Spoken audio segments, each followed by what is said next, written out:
ए भागिना ते खाली हार ना छोड़ लेना। अजय हम रहती ना तो उन्हन के पूरा दुनिया छुड़वा देती। ए हसमुखवा, ते चला तारे ना हम कितना खतरनाक आदमी बनिया। इनके बतावा काहे हंसे लगला बतावा। दीपक भैया, मामा जी सच में बहुत खतरनाक आदमी बड़े। अच्छा 10 गो गुंडा लोग मार्केट में इनका के पीटत रहे तो हम गए नहीं बचावे खातिर, तो 10 गुंडा हमारा के पीटे लागल। मामा जी के खतरनाकपन देखा। का कहले मालूम बा? का कहले? सीधे गुंडवा के गोर पे गिर गईले और बोलले कि ए भाई एकरा के छोड़ दे, एकरा के मत मार, छोड़ दे। अरे नौकर हुआ तो नौकर जैसा रहा। भाग यहाँ से। केला और लाई।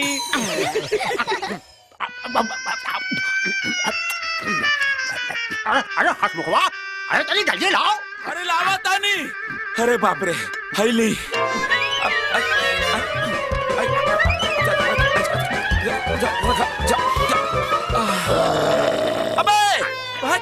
अरे बाप रे। अरे वाह रे हसमुखवा, इडली तो बहुते बढ़िया बना रहे। मजा आ गए, बाकी पेट ना भरल। सुना, एक गिलास दूध पे बढ़िया मलाई मार के ले आवा। मामा जी, राउर अपन घर में खनवा कम मिलेला का? कि साल भर अपन बहन के घर में पड़ल बड़ा मस्त ढकोसा तड़ो। नौकर हवे तो नौकर जैसा रहा। ज्यादा बात बोल। जो मलाई मार के बढ़िया दूध लेके आओ।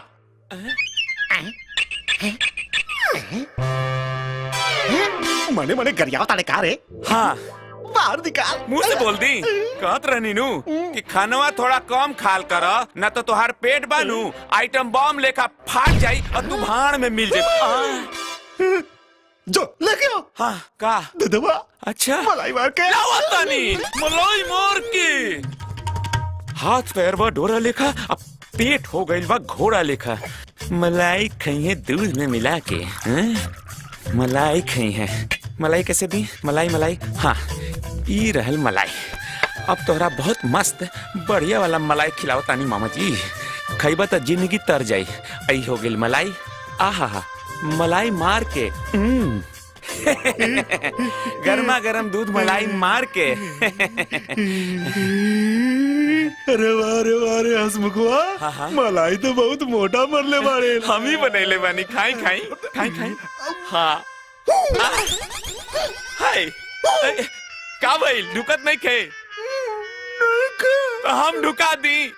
थोड़ा गर्दनवा झुका ली। ढुक गइल। सोना जी भैया। जल्दी आवा, लेट होता। अरे आवत आनी तैयार होके। अरे जल्दी चला। हाँ हाँ।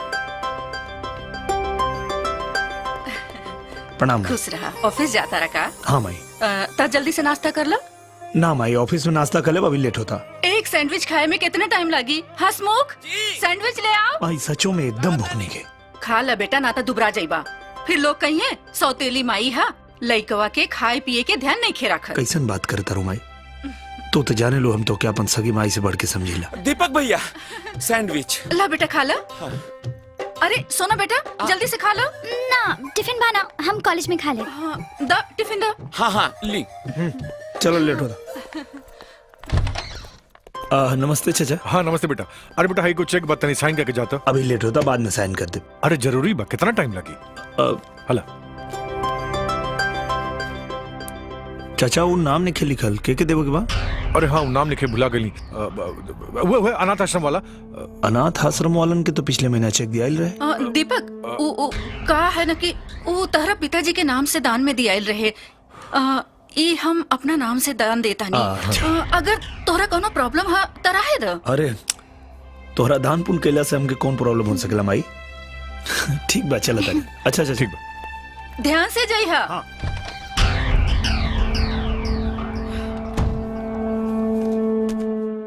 पता नहीं ऐसे एक टुकड़ा पे हमनी के कब तक पले के पड़ी। जब तक ही जिंदा बा तब तक। जल्दी बैठा सोना। अरे हाँ बाबा बैठा तानी।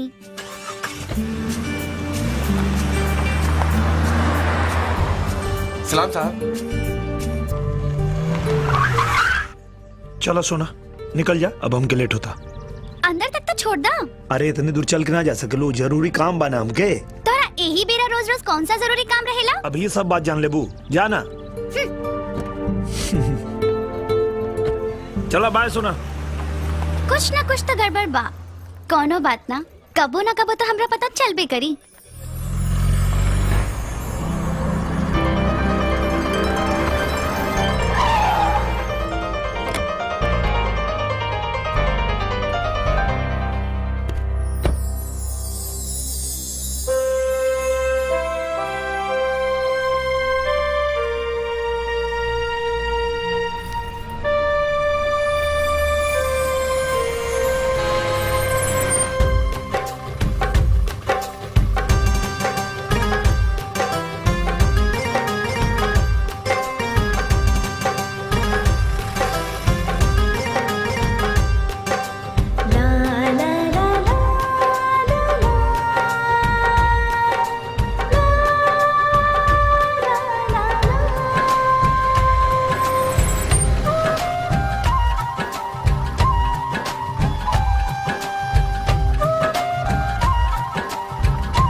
रोको।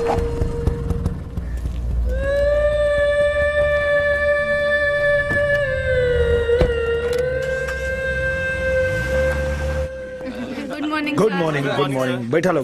Good morning sir. Good morning. अरे good morning Ranjeet. Good morning. का दीपक बाबू काल चाल? एकदम बढ़िया। आपन सुनावा। अरे यार हम का देख रहे बाणी भाई, रोज तू ऑफिस में लेट होता रहा, घंटा 2 घंटा हमेशा। कौन चक्कर वक्कर तो नाना है? चक्कर? अब कैसन चक्कर? प्यार मोहब्बत के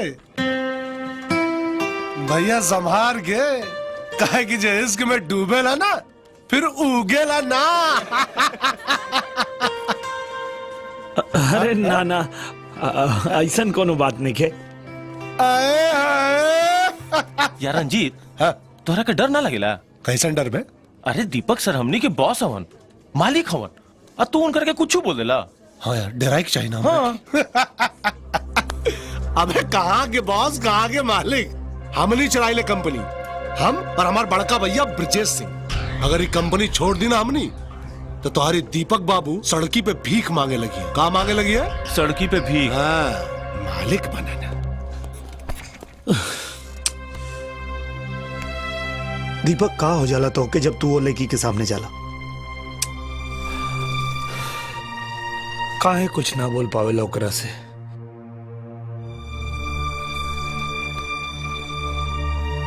अब चाहे जाऊन कुछ भी हो जाए, काल तक हम उनसे अपने दिल की बात करके रहा।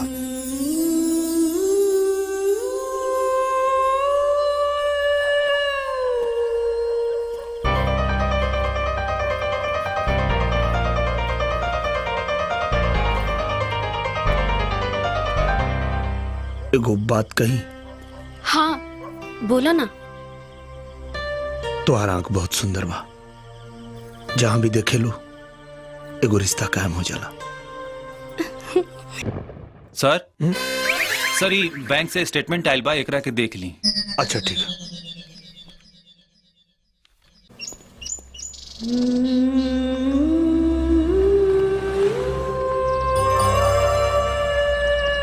रुका गाड़ी रुका। अब टाइम कितना होता?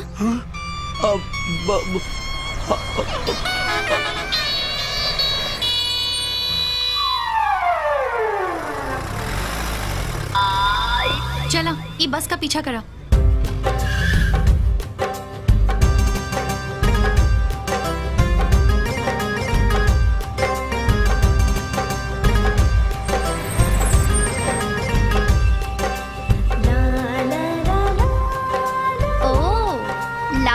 भाभी की व्यवस्था हो गई।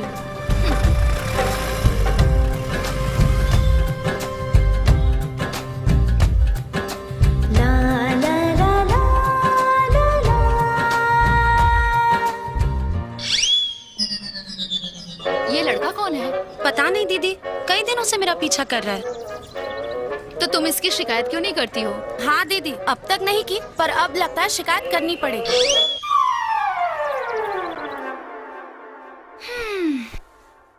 भैया, वो बस वाली कह रहे हो?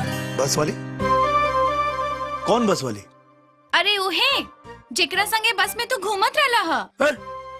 हमरा लगे तो खुदे कार बा, हम काहे के बस में घूमी? अच्छा, तो ऐसे ना बताइबा। ठीक बा, हम अम्मा से जाके कहता नहीं। सुन सुन सुन सुन, हम खुदे नहीं की जानत, कसम से रे, ना तो तोके बता देती। अच्छा, तो तू बिना जानले ओकरे संगे बस में घूमत रहला हा? का बताई, जब से देखले बानी खाली पीछे पीछे घूमत है। तब बात काहे नहीं करत? डर लगा था कहीं शिकायत कर दी तब। देखा भैया, अगर वो शिकायत नहीं की करत तब बुझला कि वो तोहसे तोहके ज्यादा प्यार करेली, और ये अगर वो शिकायत कर देलस तो तुहार तो भगवान है मालिक बाड़न।